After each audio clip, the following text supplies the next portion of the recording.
Alright, so today let's talk about crank length, why it matters, should you care, does it help you to have it shorter or longer, power output, more aerodynamics, whatever. It's something I see quite often in here where people would benefit a lot from running a shorter crank. So a crank is this piece right here that attaches your pedal over to into your bike frame. Now, they come in a variety of lengths, everything from like a 155 up to like a 175. Most bikes from retail are going to come with probably a 170 to 175. Some of the smaller bikes will come with a 165. So that's the length of this piece right here. Now, been a lot of studies done on this, and having a longer crank doesn't necessarily mean you're going to have more power output. A lot of people think if they run a shorter crank that they're going to have less leverage in like using the lever form here and not be able to put out the same amount of power. And it truly is just completely incorrect. You just type it in and you're going to find it all over the place, where if you look at a true study where they change the crank length compared to power output, there's very, very, very little to like zero difference at all, going from a 205 length crank to a 145 length crank. But running a shorter crank for most people has a tremendous advantage. I personally run a 165 crank. I'm 5'8". As I upgrade bikes and change bikes in the coming years, I will be running my road bike probably still a 165, gravel bike probably still a 165, and my tri-bike will be a 155. So a couple of things that you need to think about whenever you change out this crank length of why it's better and the advantages to it is at the bottom of your pedal stroke, from the bottom of your pedal stroke to your saddle, your leg length at the bottom, your knee extension is still going to be the same, because if you run a shorter crank, so the bottom is going to be a little bit higher, okay, then your saddle is going to go up a tiny bit. So this distance is going to stay the exact same no matter what length this is. But the advantage comes in at the top of the pedal stroke. At the top of the pedal stroke is a little bit lower than with a shorter crank, then you're going to get a lot of advantages. Let's say you have really tight hips and you have a long crank, say a 175. As you come to the top of your pedal stroke, you may be going above parallel because that crank is pushing you here, like pedal stroke, pushing you up to here. But if I had you do a squat, you could only get to this position. So if you can only get to this position, this is your in range of motion. If you have a crank that pushes you to here, how is that doing you any good? It's not. It's only doing you bad things. Now, if you're being pushed past your normal range of motion at the top of your pedal stroke, there's only a couple things that can happen. The top of your pedal stroke, your knee is either going to go out because you can't go any higher, right? Just your range of motion ends here, but the crank pushes you up, so the knee's going to go out, okay? This is a common thing that I see in pedaling. The other thing that could happen is the hips rock back and forth. You get to the top of the pedal stroke, you're not over the top yet, and your hip comes up to get out of the way to allow the foot to come over. And this causes you to go like this on your seat. That can cause saddle sores, that can cause a lot of hip discomfort, and people come in for a saddle fit, and really, they should be looking at their crank.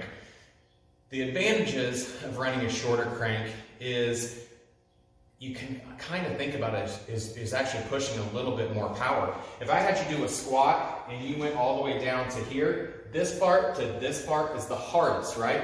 But if I had you do a squat and you only had to come to here and then push up, you could probably do a lot more weight. So essentially, that's what you're doing if the top of your pedal stroke is actually lower. So think about it that way.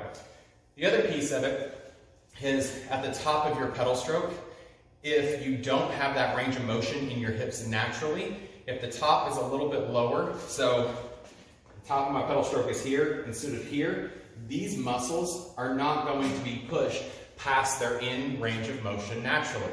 So these muscles will continue to fire the way that they're supposed to be because the top of the pedal stroke is lower, and if it's pushed past where it wants to go, those muscles get really, really, really tight. Finally, they're just going to kind of give up a little bit because they've been fighting it all day long, and you take a ton and ton of pedal strokes.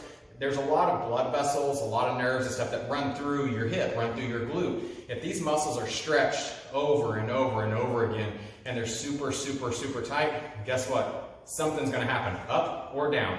A lot of back fatigue. Then you may start rocking more and more in the saddle as you fatigue because your hip's just trying to get out of the way just to give your glutes a little bit more room to move.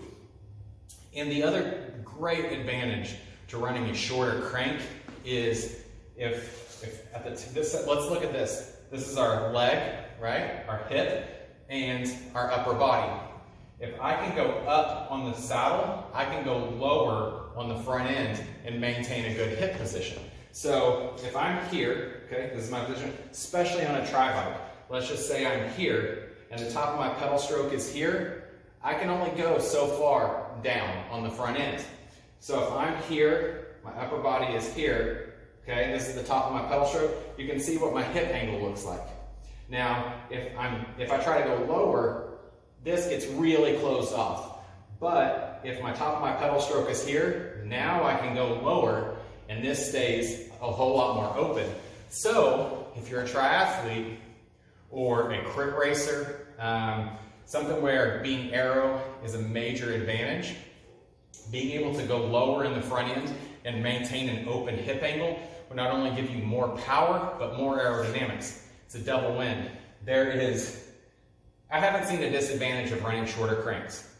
The one thing that you may have to do if you run a shorter crank is you may have to change your gearing in the back, maybe in the front too, because if these circles become smaller, you're going to be pedaling faster. You may need a bigger gear to get the same ratio to keep your cadence from going a little too high. That's the only other adjustment that you would have to make. Shorter cranks for the win all day long. Solve a lot of issues. If you're special ordering a bike or buying something new, look and see what your crank options are. Talk to the company, whatever bike shop you're buying from, talk to them, see if they'll swap them out for you before you even buy the bike. Maybe they will at no extra cost. Maybe you have to pay a small fee. If you have a bike and you want them to buy them aftermarket, there's lots of great companies out there. If you have Shimano or something like that, or SRAM, and you just want to buy it direct, like stay with the exact same thing, you can do that. Cobb, which is Snap Speed and Comfort, they make 155 cranks, which are great for triathletes, so that's another option. If you want to talk crank length, hit me up, let's talk about it, let's see what options you have. The cool thing about the Guru is we can swap out the crank length and you can actually see if it feels better, what it does to your position, and we can try it before you buy it. So let's talk about it, come see me, let's try out a shorter crank and see if you actually see some advantages. Or if you just want to talk about it, shoot me a message, let's discuss. We can order for you whatever you want, whatever you need. Go to your local bike shop, talk to them about getting you a shorter crank set and getting it put on. Hit me up if you have any questions. Thanks.